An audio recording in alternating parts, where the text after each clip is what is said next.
What's going on, guys? It's Jacob Viral. So I figured I'd do a quick video today on how I'm setting gains on my amplifier. So since I just recently posted a stereo head unit settings video, got some suggestions that kind of made sense to me. So my bass on my subwoofer output was on 0, so now it was on flat. So I'm gonna, sorry it's a little windy, I'm gonna go ahead and move that to +6 real quick on my head unit. So my head unit currently, it was at 0 and I moved it to 6, and I'm going to show you how I tune my amplifier for my subwoofer output. So this won't take too long. So first I'm going to show you the concept. So whenever I do this, I always mute my front and rear on my head unit, so every head unit is different. So I'm going to go into subwoofer and I'll show you what I meant. So before I had it on 0 and now I have it at +6. So before I had it at 0 and then now I'm just going to move it to +6 now. So that's going to affect pretty substantially how the output is, but apparently it affects your voltage pre-out by having it that way. So every head unit is different, but I'm going to just try this just to see. I don't think it's going to affect anything more than a cleaner signal at a lower volume level. So that's the only thing different. So now that I have that, I'm going to set my volume level where I want it to clip. So my head unit's clean up to I think 60 or 61. Even 62, but I'm just going to clip it 56. I always like to have a little bit of leg room, so I always recommend that. A couple volumes above max of where your clipping level is. So the only way you're going to know this is with some tools, or either an oscilloscope, a DD1, or some other different options. With the way I personally set my gain on my amplifier is with one of these tools, a SMD distortion meter. So this isn't this is probably one of the more optimal ways to do it. Oscilloscope's a little bit more accurate, I guess. I don't know. I'm not going to say that because I've never tested both, but this is what I use. The easy way to do it without using this would be to use a multimeter, and you would read your multimeter of your power, your output of your speaker wire, and you would go to your highest voltage output that you know your amplifier puts out, and then set your gain to that. But that's a lot more technical based, and you have to know the, sorry it's a little loud, you have to know the amplifier output voltage supply and in order for that to be the case. So anyway, so now I got my DD1 hooked up to my amplifier. So to do this, I have my subsonic all the way off. I have my LPF at half because that's where I'm going to have it. So in order to do that, that's what I do. My 40 hertz is going right now with my front mids and highs muted. So now I'm just going to slowly, let me zoom out a little. That's a little easier to see. It's going to look a little weird, but it works. So now I'm going to slowly turn it up until you see the distortion. So you see the distortion flicker right there. So it's solid.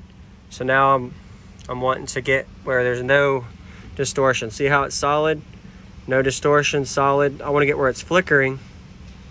So it's flickering. Okay, now I'm going to go down just slightly. All right, there. That is clean signal at -5 decibel music and above, using a 40 hertz -5 dB. So there's the results. So that's all I had to do to tune my amplifier. So I'm gonna turn this down because I don't want to keep a load. I don't think it puts a load on the amp. Maybe you can give me suggestions on that. Hey Jacob, it doesn't put a load, or it does. I don't think it puts a load on the amplifier when there's no output, but it could. You never know. I guess that's why you read your voltage output of it. So there's the case for that. So I'm going to go ahead and do a trial just so you guys can see the voltage output at the volume level with multimeter, just so some of the guys that don't have an actual meter say, hey Jacob, how do I do it without one of these meters? Because these things are like $200 or whatever. This isn't necessary if you are on a budget. It's definitely necessary if you're going into multiple grand systems.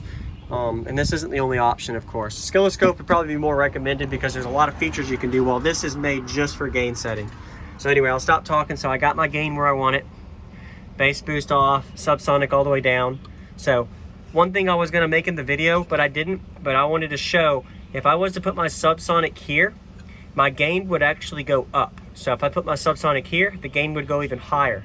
I'm not gonna do this with multiple tests on the meter. I already did it off camera, but I keep the subsonic off and the gain is actually a little lower. If I put my subsonic up 20 hertz from that area, the gain actually goes up about 2 o'clock, two features. So instead of being around the 11 o'clock, 10 o'clock, it's actually around half at 11 to 12. So it actually goes up. And every amp's different, but that output does differ depending on where your subsonic is. So power output does differ with that. So watch my other videos with subsonic for that. And of course, I'll do an LPF video to come too. Anyway, stop talking on that. Now I'm gonna show you how to do it with a multimeter. I haven't done this in a long time and I didn't plan to put this in the video. I got a lot of mess back here working on my project with changing the sealed section as you saw in the video. But I'm gonna utilize this real quick to do the test. And this is pretty much non-stage, non-planning, just rigging, making it work without any kind of planning for making this happen. So I have a multimeter here. It's not the best, but it works. By the way, I didn't mention, you want to have your vehicle on when you do these tuning tests because you want to have your voltage right. So 14.4 is different than actual 12.6. So that's another thing you want to consider when you're tuning your amps, is have it where your high voltage is at, not low voltage, because it could clip at a higher volume level or voltage level being up higher, especially with amplifiers rated at the 12 to 14 volt range. So now I did that. I just loosened my others. So I'm going to do the same concept with the DD1. I'm going to put these in here on their ground and negative. I'm pretty sure this is how you do it. I haven't done this in a while. I hope I'm right. I'm pretty sure I am because I had to do gain matching, and this is how I gain match when I had 4 amps. Was I just put 4 amps in here with the input. So just a multimeter, get the your meter sticks to fit inside of your input speaker wire. So just one positive and one negative. Come on. There we go. So make sure it's tight so it's in secure connection. So what, let me set it down real quick. Sorry guys, I need 2 hands. So what I'm gonna do, all right, that's good.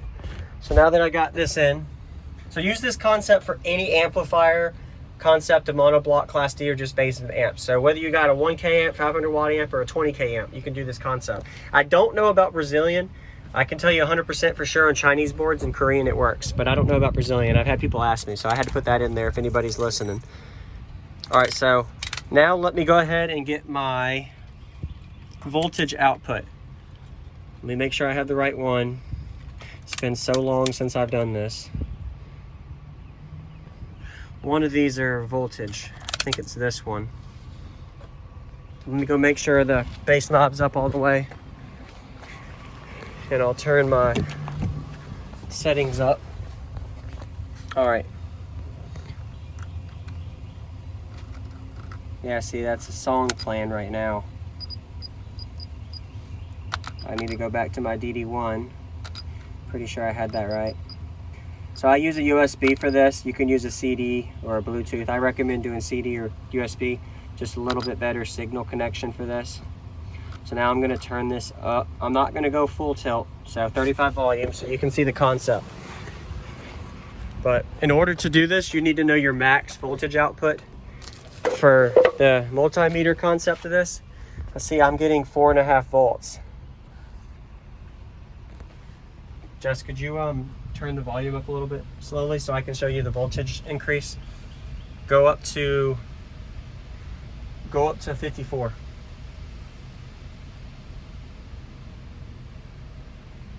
Is that 54? No. Where are you at? 54. All right, so see how it went up at, the voltage is increasing drastically as you go up in volume. All right, you can turn it down now. Thank you. But I don't want to put any kind of load on it if there is. I'm not the electrical person with this, but there's the concept. You saw how the voltage went up. All right, you can turn the key off, the truck off now. Thank you. But anyway, so that was Jessica helping me, my girl. Anyway, so that's the concept with multimeter for reading with the multimeter with voltage. So this number that I have here does not matter if you don't know your max output voltage of your amplifier. So let's say my amplifier's max output is rated at 45 volts and I'm only seeing 42 volts. So that means I still have around 3 volts of output gain I can add to my gain. But your gain settings are really, really strict as you go up in your volume. So 2 clicks can drastically change your voltage output, especially as you go up in power. Especially when you're gain matching. If you guys ever gain match to the 10th, I can't do that video because I don't have multiple amps, but I actually have done gain match videos on my main channel, Jacob Viral. Just go to my car audio tools and you'll see how to do that. Jacob Viral main channel car audio tools playlist. But that's it for this video. I hope I taught y'all something. I appreciate y'all watching. There's a video for the thumbnail. That way people can see the concept of it being on a multimeter as well as DD1. So this might have helped you guys something. Actually, why not? Let's put the DD1 in here as well for the thumbnail, I guess. All right, so I hope that helped you guys. Stay tuned for more videos, and later, Jacob Vile out. Not the prettiest, but it works for my system.